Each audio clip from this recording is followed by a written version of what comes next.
إن الحمد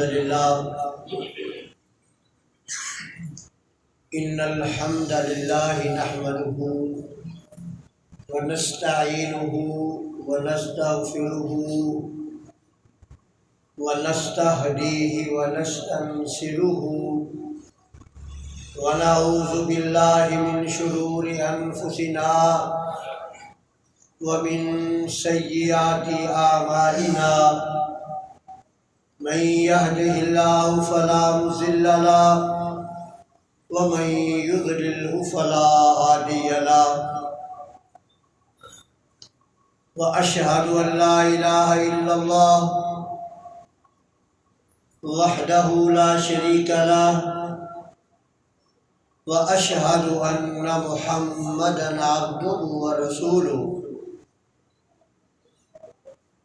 أما بعد فإن أحسن الحديث كتاب الله وخير الهدي هدي محمد وشر الأمور محدثاتها وكل محدثة بدعة وكل بدعة ضلالة وكل ضلالة في النار اللهم صل على محمد وعلى آل محمد كما صليت على إبراهيم وعلى آل إبراهيم إنك حميد مجيد اللهم بارك على محمد وعلى آل محمد كما باركت على إبراهيم وعلى آل إبراهيم إنك حميد مجيد أعوذ بالله من الشيطان الرجيم بسم الله الرحمن الرحيم الحمد لله فاطر السماوات والأرض جاعل الملائكة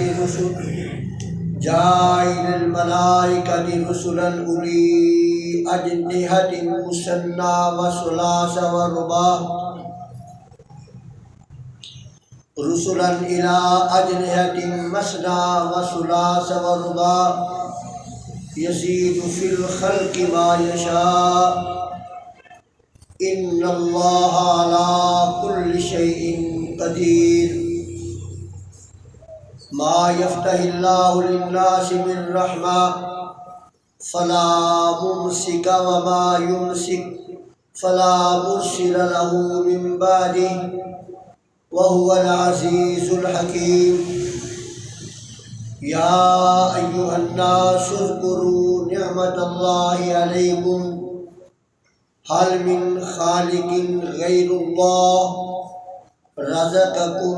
يرزقكم من السماء والأرض لا إله إلا هو فأنى تؤفكون وإن يكذبوك فقد كذبت رسل من قبلك وإلى الله ترجع الأمور الحمد لله فاطر السماوات والأرض۔ تمام تعریفیں اور ستائش اللہ ہی کے لیے ہے جس نے زمین و آسمان کو پیدا فرمایا، والملائکۃ رسلا،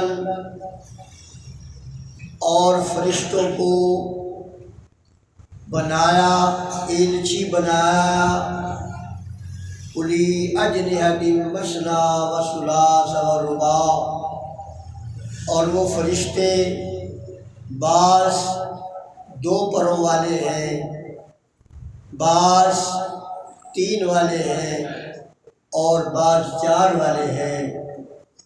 یزید فی الخلق ما یشاء، وہ تخلیق میں جو چاہے سو اضافہ کر سکتا ہے۔ ان اللہ علی کل شیء قدیر، اللہ ہر چیز پر قادر ہے۔ ما یفتح اللہ للناس من رحمہ، اللہ رب العزت انسانوں کے لیے جو رحمت عطا کرتا ہے، فلا ممسک لہا، اس رحمت کو کوئی روکنے والا نہیں، وما یمسک فلا مرسل لہ، اور جو وہ روک دے اسے کوئی چھڑانے والا نہیں، بھیجنے والا نہیں، من بعدہ، اس کے بعد، وہو العزیز الحکیم، وہ غالب حکمت والا ہے۔ یا ایھا الناس اذکروا نعمت اللہ علیکم، اے ایمان والو، اے لوگو، اللہ کی نعمت کا ذکر کرو جو اللہ نے تمہیں عطا کی ہے۔ حل من خالق غیر اللہ، کیا اللہ کے علاوہ کوئی معبود ہے؟ یرزقکم من السماء، جو تمہیں آسمان سے رزق فراہم کرتا ہے، آسمان اور زمین دونوں سے رزق فراہم کرتا ہے۔ یرزقکم من السماء والارض لا الہ الا ہو، نہیں کوئی معبود مگر وہی، فَأَنَّىٰ تُؤْفَكُونَ، تم کہاں بہکائے پھرتے ہو۔ وَإِن يُكَذِّبُوكَ فَقَدْ كُذِّبَتْ رُسُلٌ مِّن قَبْلِكَ، اے پیارے حبیب صلی اللہ علیہ وسلم، اگر یہ آپ کی تکذیب کرتے ہیں تو کوئی پرواہ نہیں کرنا، اس لیے کہ آپ سے پہلے جتنے بھی رسول و انبیاء بھیجے سب کی تکذیب کی گئی۔ وَإِلَى اللَّهِ تُرْجَعُ الْأُمُورُ، اور اللہ کی طرف تمام معاملات لٹائے جائیں گے۔ گزشتہ جمعے الحمدللہ سورۃ قصص کی تفسیر مکمل ہو گئی تھی الحمدللہ، اور آج سے سورہ فاطر کی تشریح اور تفسیر آپ کے گوش گوار کی جائے گی۔ سورت کا آغاز اللہ رب العزت نے کیا ہے الحمدللہ، بڑا جامع کلمہ ہے یہ الحمدللہ۔ لفظ حمد جو ہے نا، یہ مصدر ہے اور مبالغے کا صیغہ ہے۔ مبالغے کا مطلب یہ ہوتا ہے کہ اس کے معنی میں زیادتی پائی جاتی ہے، تو پہلے ہی یہ مبالغے کا صیغہ تھا، لیکن پھر رب ذوالجلال نے اس پہ ال داخل کر کے نا اس کو اور زیادہ مبالغہ اس میں بنا دیا، استغراق کے لیے بنا دیا، اور معنی اس کا بن گیا تمام قسم کی، تمام تعریفیں نہیں، تمام قسم کی، ہر قسم کی حمد و ستائش صرف اللہ کی ہے۔ حمد اس کی جاتی ہے جس کے اوصاف ذاتی ہو، جس کے اوصاف ذاتی ہو اس کی حمد کی جاتی ہے۔ تو صرف اور صرف ایک ہی ذات باری تعالیٰ ہے جس کے اوصاف ذاتی ہیں، باقی سب کے اوصاف جو ہے نا وہ عطائی ہیں۔ اگر کوئی خوبصورت ہے تو یہ اس کا کوئی ذاتی وصف نہیں ہے، اسے اللہ نے خوبصورت بنا دیا۔ اگر کوئی طاقتور ہے تو یہ اس کا کوئی ذاتی وصف نہیں، یہ اللہ نے اسے طاقتور بنا دیا ہے۔ کوئی اگر پاک باز ہے، متقی اور پرہیزگار ہے، تو یہ بھی اس کا کوئی ذاتی وصف نہیں، یہ رب ذوالجلال نے اسے متقی اور پرہیزگار بنا دیا ہے اپنی رحمت سے۔ تو الحمد ہر قسم کی حمد و ستائش، اور دوسرے کی جو تعریف ہے نا اس کے لیے لفظ عربی زبان میں مادہ ہے، میم دال ہے بد، یہ ہے حمد۔ حروف تہجی وہی ہے لیکن ترتیب کا فرق ہے۔ اور اللہ کی تعریف ہمہ وقت کرنی ہے، ہر وقت اللہ کی جو تعریف کرنی ہے ہر وقت کرنی ہے۔ آپ کسی بھی حال میں الحمدللہ علی کل حال، آپ کسی بھی حالت میں ہیں اللہ کی تعریف کرنی ہے۔ مثلاً کوئی بیمار ہے، اس کی تیمارداری کرنے کے لیے کوئی جاتا ہے، بھی سناؤ کیا حال ہے، تو سب سے پہلے وہ کہے الحمدللہ۔ سب سے پہلے وہ کیا کہے؟ الحمدللہ۔ اس کے بعد اپنی بیماری بتائے۔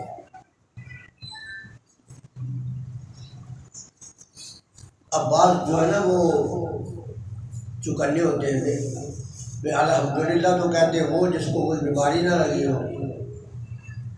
نہیں، ایسا نہیں ہے۔ یہ الحمدللہ کیوں کہنا ہے؟ یہ اس لیے کہنا ہے، اس مالک کی تعریف اس لیے کرنی ہے کہ مجھ سے بھی زیادہ لوگ زیادہ بیمار ہیں، مجھ سے بھی لوگ زیادہ بیمار ہیں، اس لیے اس کی تعریف کرنی ہے کہ اس کی تعریف ہے، اس کا شکر ہے کہ اس نے مجھے کم بیماری لگائی ہے۔ اگر اس کا مشاہدہ کرنا ہو نا تو کبھی ہسپتالوں میں چلے جائیں۔ اگر کسی کو یہ احساس ہو نا کہ میں بڑا بیمار ہوں، مجھے بڑی تکلیف ہے، شاید دنیا میں سب سے بڑی زیادہ تکلیف مجھے ہی ہو، تو میں اس بندے کو مشورہ دوں گا کہ ذرا ہسپتال کا چکر لگا دے۔ اسے ایک نہیں، ڈاکٹر صاحب بیٹھے سے پوچھ لینا، ایک نہیں سینکڑوں ایسے ہیں جو ہل بھی نہیں سکتے۔ کیوں ڈاکٹر صاحب ایسے ہی ہیں؟ حرکت بھی نہیں کر سکتے، خود سے سانس بھی نہیں لے سکتے، آکسیجن لگائی ہوئی ہے، خود سے سانس بھی نہیں لے سکتے، آکسیجن لگائی ہوئی ہے، منہ سے چبا نہیں سکتے، گلے سے نکل نہیں سکتے، مصنوعی خوراک دینے کے لیے مصنوعی نالیاں لگائی ہوئی ہیں۔ تو اس لیے اگر کوئی پوچھے بھی کیا حال ہے تو چھوٹتے ہی رام کہانی نہیں شروع کر دینا کہ میرا یہ درد، مجھے یہ بیماری ہے، یہ بیماری ہے، میرا یہ دکھتا نہیں۔ پہلے کہنا الحمدللہ۔ اور کبھی اگر ہسپتال میں جاؤ نا اور اپنے سے زیادہ کسی کو بیمار دیکھو، کہو الحمدللہ الذی عافانی، الحمدللہ الذی عافانی مما ابتلاک بہ وفضلنی علی کثیر ممن خلق تفضیلا۔ کہو گے یا اللہ سب تعریفیں تیرے لیے ہیں، میرے مالک تیرا شکر ہے کہ یہ جو بندہ ہے نا، جس تکلیف میں تو نے اسے مبتلا کیا ہے نا، مجھے تو نے اس تکلیف سے بچایا ہے۔ وَفَضَّلَنِي عَلَىٰ كَثِيرٍ مِّمَّنْ خَلَقَ۔ یا اللہ جو تیری تو نے مخلوق پیدا کی ہے، اپنی مخلوق میں سے تو نے مجھے بہت ساروں پر فضیلت دی ہے، بہت ساروں پر برتری دی ہے۔ میرے بھائیوں، انسان کے ہر جوڑ پر صدقہ ہے، انسان کے ہر جوڑ پر صدقہ ہے۔ اور یہ صدقہ ایسے ہی تو نہیں ادا ہو جائے گا. کل التسبیح صدقۃ، کل التحمید صدقۃ. آپ الحمدللہ کہتے ہیں تو ایک جوڑ کا صدقہ ادا ہوتا ہے. سبحان اللہ کہتے ہیں تو دوسرے جوڑ کا صدقہ ادا ہوتا ہے. لیکن الحمدللہ کہنے سے نا ایک تو صدقہ آپ کا ادا ہو گیا اور ایک آپ پر ذمہ داری عائد ہوگی. ایک تو صدقہ ادا ہو گیا اور ایک آپ پر ذمہ داری ادا ہوگی. ذمہ داری کیا ادا ہوئی کہ آپ نے الحمدللہ کہا، صدقہ ادا ہو گیا. اور آپ کو یہ صدقہ کیوں ادا ہوا کہ اللہ نے آپ کو توفیق دی. کیوں صدقہ ادا ہوا کہ اللہ نے آپ کو توفیق دی. اب اس توفیق کا شکر بھی ادا کرنا ہے. پہلے تو جوڑ کا صدقہ ادا کرنا تھا نا. جوڑ کا ایک جوڑ کا لیے تو آپ نے کہہ دیا الحمدللہ.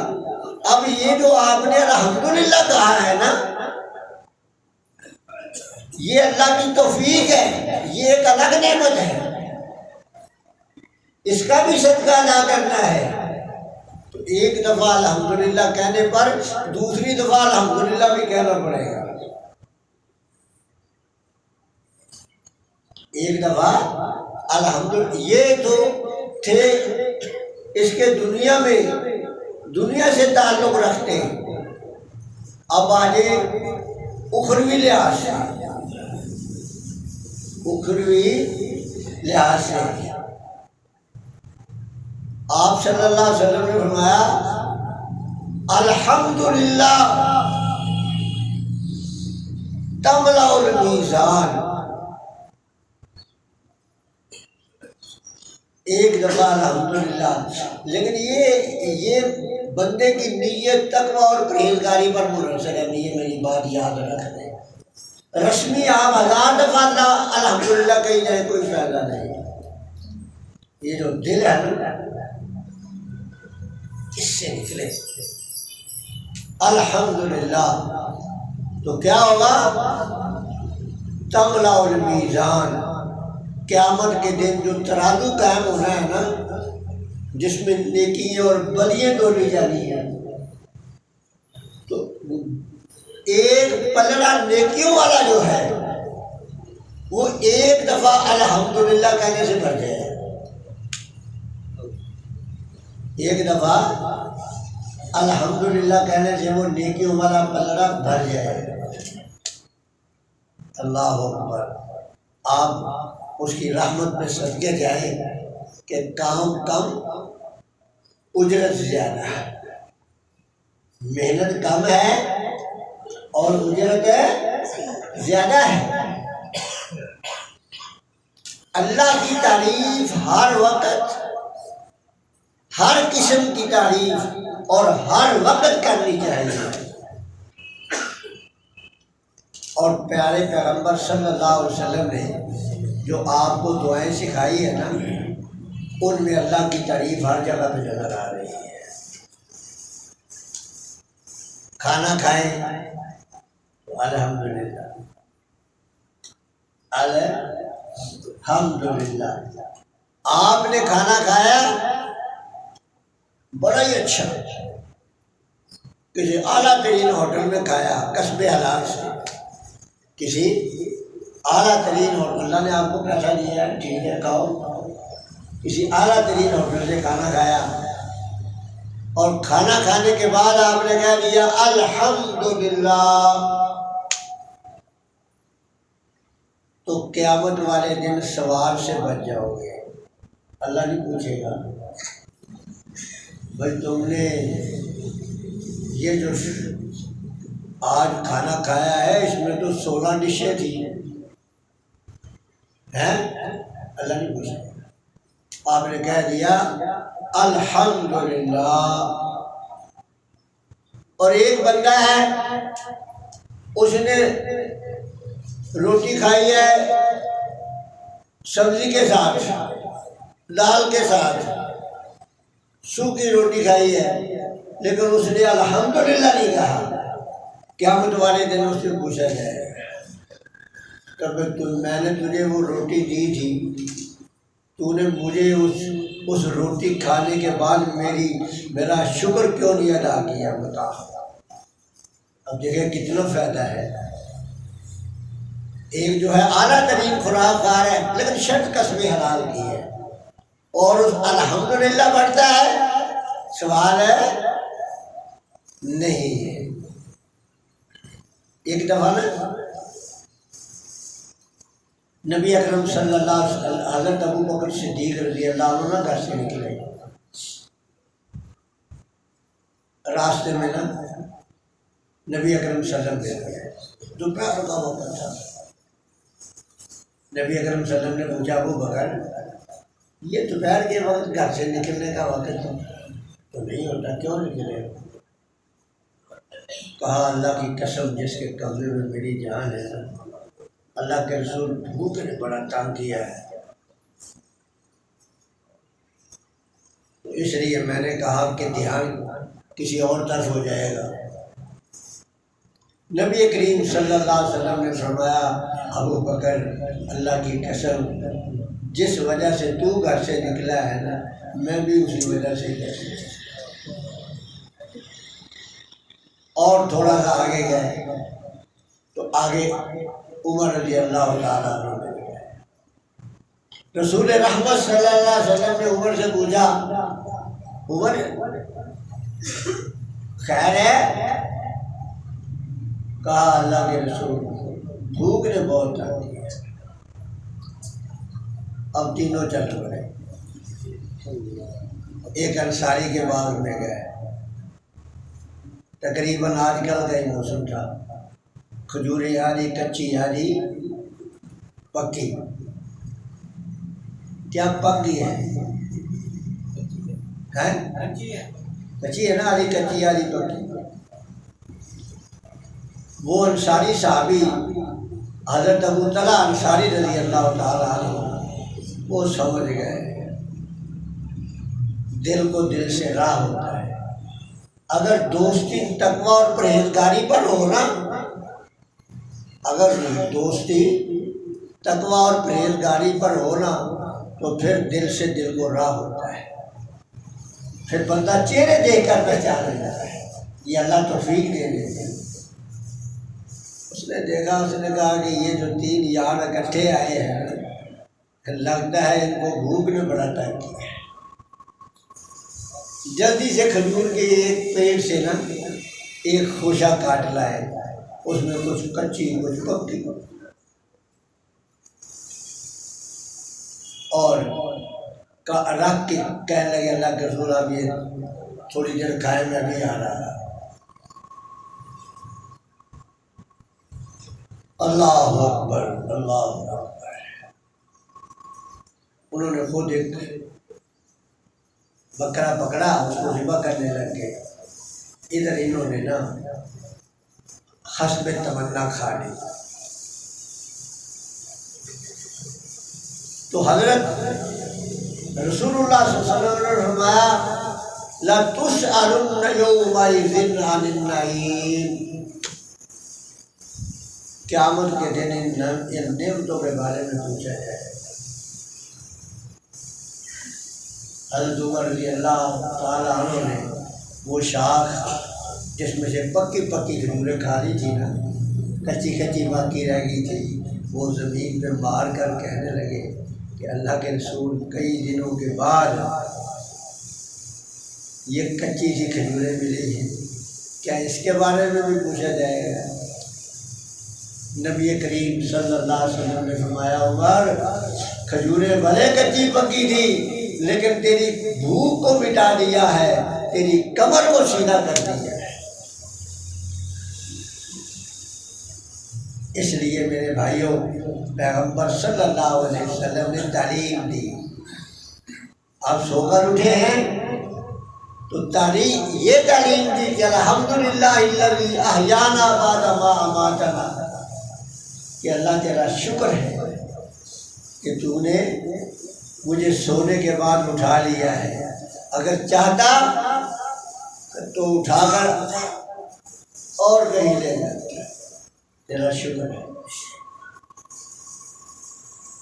اگر کپڑے بدلو صرف نیا نہیں، پرانے والے ہی، جمعے کے دن کپڑے بدلتے ہو، میلے کچیلے اتار دیتے ہو اور یہ پہن لیتے ہو، اور پڑھو الحمدللہ الذی کسانی ھذا الثوب رزقنی من غیر حول منی ولا قوة۔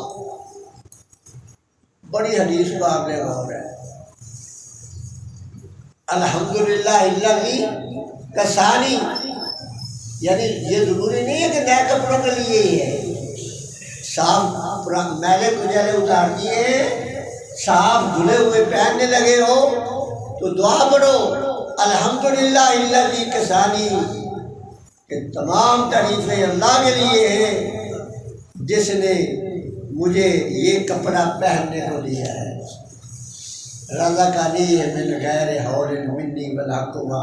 میرے اللہ، اگر پیسے تھے، اگر میں نے پیسے سے خریدا ہے تو وہ پیسے بنانے کی طاقت تو نے مجھے دی، وہ پیسے حاصل کرنے کی طاقت تو نے مجھے دی، اگر تو مجھے طاقت نہ دیتا میں محنت نہ کرتا، محنت نہ کرتا تو پیسے نہ ملتے۔ یا اللہ تیرا شکر ہے، تیرے لیے تعریفیں ہیں کہ تو نے مجھے یہ کپڑا پہنا دیا، اس میں میری محنت کا کوئی دخل نہیں ہے۔ کتنے بڑے طاقتور ہیں لیکن اندر سے کھوکھلے کر دیے ہیں، تو یہ اللہ کی عطا ہے۔ تو جب بھی کوئی آپ کام کرتے ہیں، اللہ کی کسی بھی نعمت کا مشاہدہ کرتے ہیں، تو کہو الحمدللہ۔ اب اس کے مقابلے میں آج ٹائم ہے نا، بھی اتنی ہو گیا، اللہ تعالیٰ سے دعا ہے اسی پر اکتفا کرتا ہوں۔ انشاءاللہ اگلے جمعے آپ کو یہ بتاؤں گا کہ یہ جو ہم ایک دوسرے کی تعریفیں کرتے ہیں اس کی شرعی حیثیت ہے کیا ہے۔